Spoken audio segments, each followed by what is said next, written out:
Before the wedding, I found out that my sister was pregnant by my fiancé. Family demanded that I let them build family, so I left. 2 years later she came tell shocking true.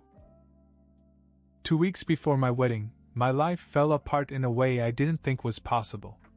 It was supposed to be the final stretch, the exciting part. Tom and I had been together for 3 years, and everything about us felt solid. I trusted him completely.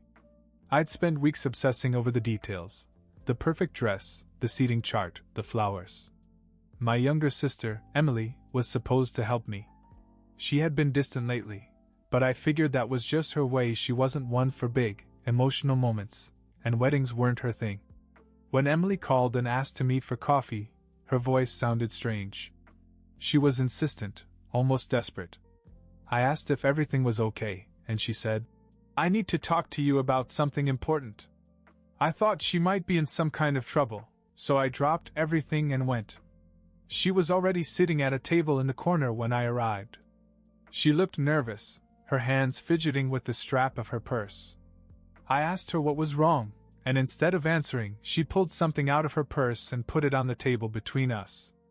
At first I didn't understand what I was looking at: a pregnancy test. "I need to tell you something before your wedding," she said, her voice barely above a whisper. "I'm 3 months pregnant, with Tom." It felt like time had stopped. My brain refused to process what she had just said. I stared at her, waiting for her to say it was a joke or some kind of mistake, but she didn't. She just sat there, her face pale and drawn. "We've been seeing each other," she continued, her voice shaking. "I thought you should know. We care about each other, and it happened before, well, before now." My heart felt like it was being squeezed in a vice. "What are you saying, Emily?" I finally managed to get out. She started to ramble, something about how they didn't mean for it to happen and how she wanted to be honest with me before the wedding. I barely heard her. All I could think about was that my own sister had slept with my fiancé. "Get out," I finally said, my voice cold and unfamiliar even to me. She tried to say something else, but I cut her off.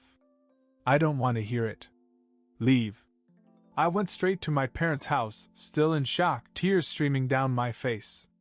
I told them everything, hoping they'd be as horrified as I was, but as soon as I finished, my mom let out a heavy sigh, like I was the one making things difficult. "We already know," she said. I stared at her, my head spinning. "You knew?" My dad leaned back in his chair and crossed his arms. "If they want to have a child, they have the right to start a family." "You're seriously okay with this?" I asked, my voice breaking. "We think it's best if you step aside," my mother said, her tone almost scolding. "There's no point in getting in their way. They want to be a family." I felt like I was in a nightmare from which I couldn't wake up. They told me to leave and let Emily and Tom work things out, as if I were an outsider intruding on their lives. That night I packed my things and left. I didn't tell anyone where I was going. I cut ties with everyone: my parents, Emily, even mutual friends.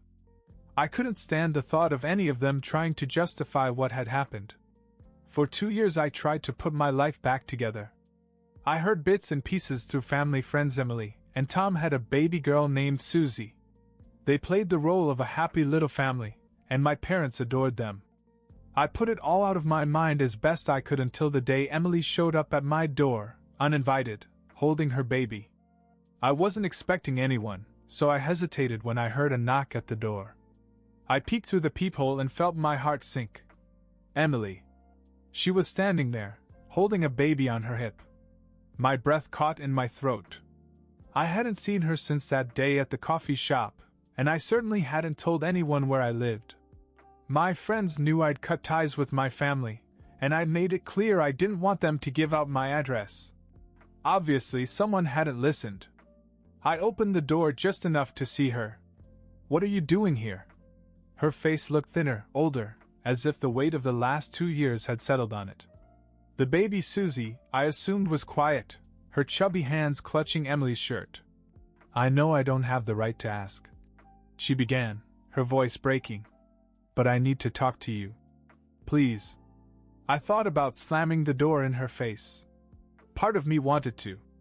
But something in her expression stopped me. She looked desperate. 5 minutes, I said, stepping aside.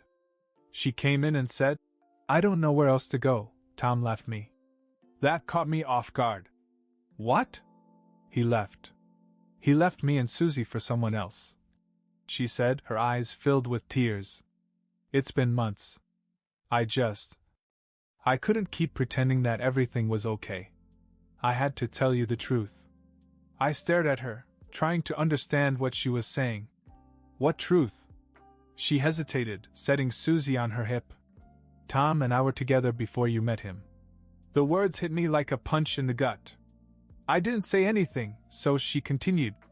We dated for a while, but it wasn't serious, she admitted. When you met him, I didn't even realize it was the same guy at first.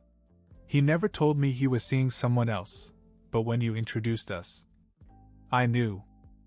So did he. I felt like I couldn't breathe. You knew when I introduced you, and yet I didn't know what to do, she interrupted. I was hurt, but I thought maybe it was just a fling for him. But then he proposed, and I realized it wasn't. By then he was already cheating on you with me. I let it happen because I thought I loved him, and when I got pregnant, I thought it meant something. I couldn't believe what I was hearing. You thought it was okay to ruin my life because you thought you loved him? Tears were now streaming down her face. I was wrong. He didn't love me. He betrayed me too, just like he betrayed you. And I forgave him because of Susie. I told myself we could be a family, but he left us. Her words hung in the air, heavy and suffocating. For 2 years I'd told myself that Tom had betrayed me, that Emily had made a terrible mistake, but this was something else entirely. And Mom and Dad? I asked finally. They knew, she said quietly. They didn't want to tell you because they were embarrassed. They thought it would go away, but when I got pregnant, they wanted to protect me. I shook my head, feeling the anger rise again. They didn't protect you. They just abandoned me. She nodded and wiped her face. I know. And I'm so sorry for all of it. I was selfish, and I hurt you. I didn't know how to fix it. I looked at Susie, her big eyes staring back at me. She was innocent in all of this, but her presence was a reminder of everything I'd lost. I don't know what you expect me to do, I finally said. I don't expect anything, Emily said. I just wanted you to know the truth. And I hope that someday you would forgive me. I don't deserve it, but I had to try. I didn't answer. I didn't know if I could. After Emily left that day, I sat on my couch and stared at the wall for what seemed like hours. Her words played over and over in my head until they didn't even make sense. Tom had been with her first. He cheated on her with me, then cheated on me with her again. My parents had known all along and kept it from me. For 2 years I'd carried this version of events, where I was the one who was betrayed, blindsided. Now I learned that I'd been part of the betrayal from the beginning without even knowing it. It wasn't until later that night, after the sun had set, that I realized I hadn't eaten all day. I ordered takeout, hoping it would distract me, but I couldn't shake the memory of Emily standing in my living room, holding her baby and crying. The thing that haunted me most wasn't her tears, or even the truth about Tom. It was the way she looked tired, defeated, as if she had nothing left. She wasn't the sister I remembered, the one who always seemed so confident, if a little distant. She looked like someone who had been broken, and as much as I wanted to hate her, I couldn't ignore that. I didn't sleep that night. Every time I closed my eyes, I thought of Susie. I didn't want to admit it, but seeing her had stirred something in me. She wasn't just a reminder of Tom's betrayal. She was my niece. The next day, Emily texted me. Emily, I'm sorry I showed up like that. I know it was wrong. I just didn't know where else to go. I stared at the message for a long time before replying. Me, who gave you my address? Emily Claire. I asked her, and she felt sorry for me. I told her I just needed to apologize. Claire was one of my few friends in this new town. I felt a flash of anger towards her, but pushed it aside. Emily had clearly gotten what she wanted. Me, I need time. I thought that would be the end of it, but a few minutes later she sent another text. Emily, I understand. But if you ever want to talk, I'm here. It was so unlike her. Emily was never the apologetic type. She was the golden child, the one who could do no wrong in our parents' eyes. I'd always been the one chasing their approval, never quite measuring up. For the rest of the week, I threw myself into work, trying to pretend that none of this had happened. But it was impossible. Every time I had a quiet moment, my mind drifted back to her visit. By Friday, I couldn't take it anymore. I called Claire. "Why did you give Emily my address?" I asked when she picked up. There was a long pause. "I'm sorry," she finally said. She sounded so desperate, and she had the baby with her. "I thought maybe it was time for the two of you to talk. She told you everything, didn't she?" "Not everything," Claire admitted. "But enough. I didn't think she'd show up uninvited, though. That wasn't right." I sighed and leaned against the counter. "She told me that Tom left her. Did you know that?" "I heard something about it," Claire said. "I think she's really struggling, though. She didn't look well when I saw her." I didn't know what to say. Part of me wanted to tell Claire she'd crossed the line, but another part of me knew Emily wouldn't have come otherwise. "I don't know what to do," I finally said. "You don't have to do anything," Claire said. "But maybe this is your chance to let go of some of that anger. For you, not for them." That night I sat with that thought, turning it over in my mind. I didn't want to forgive Emily or Tom, or my parents, but holding on to the bitterness hadn't made me any happier. Maybe Claire was right. Maybe letting go wasn't about them. The next morning, I texted Emily. "If you want to get together again, I'm free tomorrow. Bring Susie." The next day, Emily came to the park near my apartment. I chose a public place because I wasn't sure how this would go, and part of me was still uncomfortable with her sudden reappearance in my life. When I saw her, she looked even more exhausted than before. Susie was sitting on her hip, bright-eyed and clutching a stuffed rabbit. She smiled at me, a toothy grin that was so disarming I almost smiled back. We sat on a bench in the shade of an oak tree. Emily handed Susie a sippy cup and let her waddle a few feet away to play in the grass. "I didn't think you wanted to see me again," Emily said quietly. "Neither did I admitted. "But here we are." She nodded, picking at the hem of her sweater. "I've been thinking a lot about what I said the other day. About the truth. And there's something else you need to know." I stiffened, my mind racing.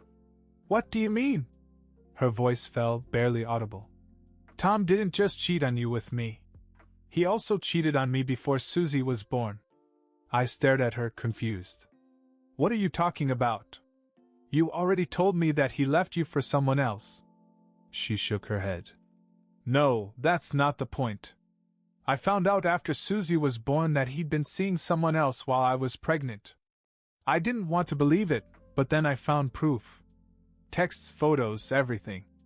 I felt a wave of nausea. "Who was it?" Emily hesitated, looking like she was going to cry.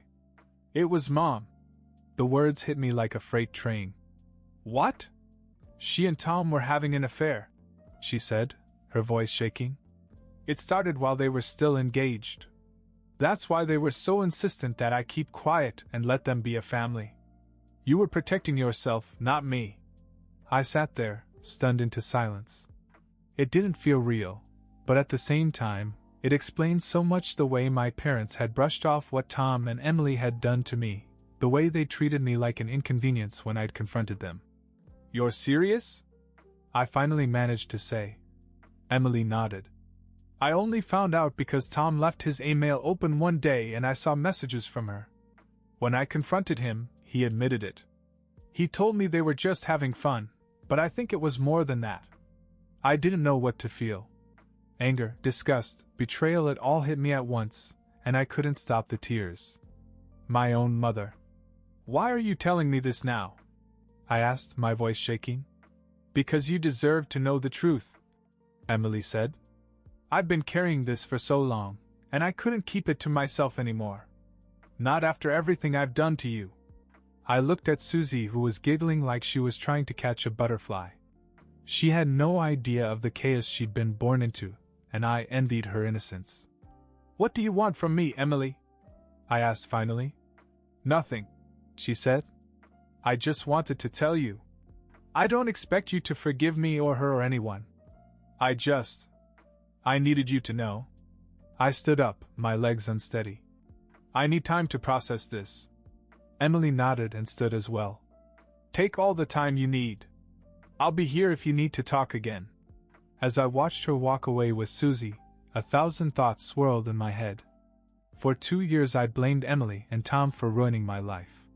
But now I couldn't help but wonder, had my mother been orchestrating this all along? And if she had, how deep was her betrayal? After Emily's revelation, I couldn't stop thinking about what she had said. My mother. The woman who had comforted me through skinned knees and broken hearts, who had spent years telling me to always do the right thing, she had betrayed me. The thought consumed me. Every memory of her now felt tainted, every word she'd ever said shrouded in suspicion. For days I vacillated between anger and denial. But the more I thought about it, the more pieces of the puzzle began to fall into place. Her indifference when I told her about Emily and Tom. Her insistence that I let them be a family. The way she'd practically pushed me out of their lives without a second thought. I couldn't just let it go. I needed proof. I started with my old emails. Years ago, my mom and I had exchanged dozens of messages about wedding planning, venues, decorations, schedules. It felt like a long shot, but I dug through them anyway, looking for anything that might corroborate Emily's story. It didn't take long to find something that made my stomach turn. In one of the email threads, buried under a reply from my mom, was a stray message from Tom. "Dinner tonight? Can't stop thinking about you." I stared at it, my heart pounding. It was easy to miss, probably why I hadn't noticed it before, but now it stood out like a glaring neon sign. Dinner with my mother? While he was engaged to me? I began to search for more. But if there had been other emails, they were long gone. The next step wasn't something I was proud of, but I knew my parents' habits. My mom kept everything: old receipts, paperwork, even outdated technology. If there were answers, they'd be in her house. I drove back to my hometown on a gray, rainy day, my heart heavy with dread. I hadn't been back since I left, and seeing the familiar streets felt surreal, like stepping into a time warp. When I pulled into the driveway, my dad's car was parked out front. My mom's wasn't there, which was a relief. I wasn't ready to see her. He opened the door, surprised to see me. "Hey, this is a surprise," he said. "I just need to grab a few things from my old room," I said quickly, brushing past him. Upstairs, I went straight to the boxes they kept in the closet. My hands shook as I dug through them, sorting through old receipts, birthday cards, and junk that no longer meant anything to me. Then I found an old smartphone. One I distinctly remembered my mom using before she upgraded a few years ago. I turned it on, my heart pounding. To my surprise, it still worked. And when I navigated to her messages, I found exactly what I feared and expected. The text between her and Tom began innocently enough. "Thanks for helping with the planning. The venue looks amazing." But they didn't stop there. "You looked beautiful today. I can't stop thinking about last night. Wish we didn't have to hide this." The timestamps were from months before my wedding date. Months. My stomach churned as I scrolled through them. There was no mistaking what this was. Emily wasn't exaggerating or confused. My mother and Tom had been having an affair behind my back while I was planning to marry him, while he was also cheating on me with Emily. I clutched the phone, unable to process what I'd found. My dad called up the stairs, asking if I was okay, but I couldn't answer. I shoved the phone in my pocket and left without a word. When I got back to my apartment, I stared at the phone for hours. I could confront her, call her, send the messages to everyone in the family. But what would it change? She had already made her decision. So had Tom. And they clearly didn't care what it would do to me. But for the first time I realized something. I didn't need their approval anymore. I didn't need their excuses or explanations. I was free of them, free to start over, free to live my life without the weight of their lies. And maybe, for the first time in years, I could finally begin to heal.